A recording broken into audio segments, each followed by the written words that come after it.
प्रतिनिधि का ये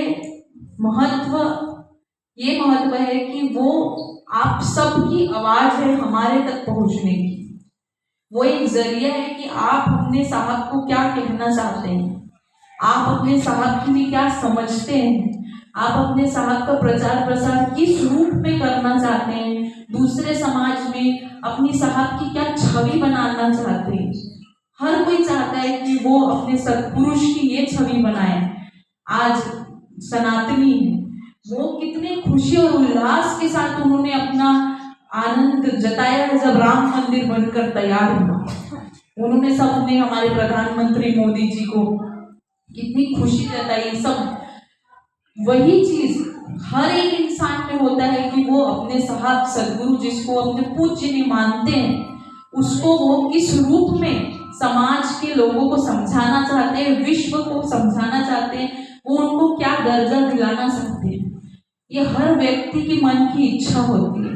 वो आप उस इच्छा को इनको बताइए और ये इनका कार्य है कि वो हम तक वो इच्छा पहुंचाए, ताकि हम आपको रास्ता दिखा सके कि आप अपने साहब की सेवा किस रूप में करें। मैंने जब पहली बार महिला नवोदय यात्रा की शुरुआत महाराष्ट्र में की, तो वहां भी औरतें बहुत निराश थी। वहां औरतों को ज्यादा आगे नहीं आने दिया जाता था। और राजस्थान की तो ये परंपरा रही है, मुझे पता है, आप औरतों को ज्यादा आगे नहीं आने दिया जाता है। लेकिन आपके पास ये साहब ने ये अवसर दिया है कि आप साहब के लिए अपने घरों से बाहर निकलिए। घरों से बाहर निकलने का मतलब ये नहीं कि आपने अपने घरों के कार्य करना छोड़ दीजिए और घर के काम मत कीजिए। आप एक महिला है, महिला जो कर सकती है 5 काम एक साथ, वो कोई नहीं कर सकता, पुरुष भी नहीं कर सकते। महिलाओं के हाथों में आगे की पीढ़ी होती है। आपके इतने बहुत से यहाँ लोग बैठे होंगे जिसके पूर्वज पुराने कबीरपंथी हैं, लेकिन वो देख रहे होंगे उनके बच्चे भटकते जा रहे हैं। तो ये आप महिलाओं की जिम्मेदारी है कि आप उनको रास्ते पे लाइए, अपने साहब का मूल्य बताइए, अपने साहब की वाणी वचनों से अवगत कराइए। साहब ने क्या बोला है, मानवता ही हमारा धर्म है, दया ही हमारा धर्म है। ये अगर आप अपने बच्चों को नहीं सिखाएंगे तो वो तो और भटकते जाएंगे। आज हमारे बच्चे साहब बंदगी साहेब बोलने से शर्माते हैं, अपने स्कूल कॉलेज में ये बोलने से शर्माते हैं कि मेरा धर्म दया है, मैं एक कबीरपंथी हूँ, मैं कबीर साहब के वाणी वचनों को अपने जीवन में चलाता हूँ, मेरे परिवार में साहब के वाणी वचनों को माना जाता है। क्यों? क्योंकि हम बड़े ही साहेब बंदगी साहेब बोलने से शर्माते हैं, हम बड़े ही पब्लिक में साहेब बंदगी साहेब बोलने से शर्माते हैं। मैंने कोई संप्रदाय में ये शर्म नहीं देखी।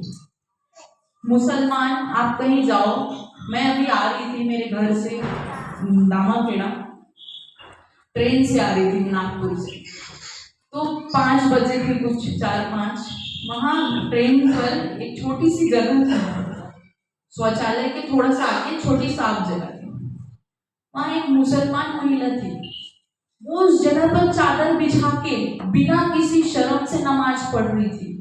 बिना किसी शर्म से वो नीचे जाए बैठकर जमीन में, उसको कोई मतलब नहीं था कितनी भीड़ है ट्रेन में, उसको कौन देख रहा है कौन नहीं देख रहा है। वो अपना साहब को, वो अपने ईश को पूज रही थी। हम क्यों ऐसे नहीं है? हम कोई पब्लिक प्लेस में जाके अपने साहब की वाणी वचनों को क्यों नहीं बोल सकते? हम क्यों उनके बारे में नहीं बता सकते उनके वाणी वचन क्या है? हम क्यों साहेब बंदगी साहेब बोलने से शर्माते हैं?